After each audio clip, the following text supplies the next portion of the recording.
নিয়োগ দুর্নীতিতে বা সিআইডির হাতে গ্রেফতার তমলুকের একটি স্কুলের প্রধান শিক্ষক এবং এক অবসরপ্রাপ্ত ডিআই। এক ব্যক্তিকে সহকারী শিক্ষক পদে অবৈধভাবে চাকরি পাইয়ে দেওয়ার অভিযোগ। কলকাতা হাইকোর্টের নির্দেশে তদন্তে সিআইডি।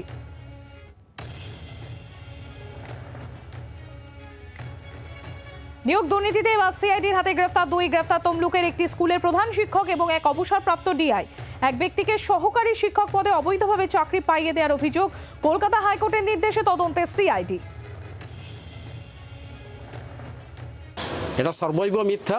প্রধান শিক্ষক হিসাবে আর মনে যথেষ্ট দক্ষ ছিলেন এবং সবাইকে নিয়ে চলতেন, এটা জানি।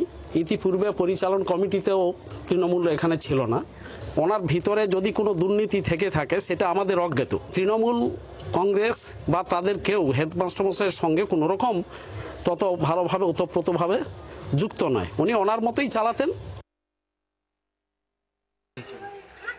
অশোক হাটুয়া সম্পর্কে আমরা প্রায় বিগত 1-2 বছর যে ঘটনা শুনেছি, উনি নিজে সাধারণ সম্প্রদায়ের মানুষ হয়ে, শিক্ষক মহাশয় হয়ে, নিজের ভাইপো, নিজের পুত্র, নিজের মেয়েদেরকে জাল সার্টিফিকেট, জাল তফসিলি জাতি সার্টিফিকেট বানিয়ে উনি চাকরিতে ঢুকিয়েছেন।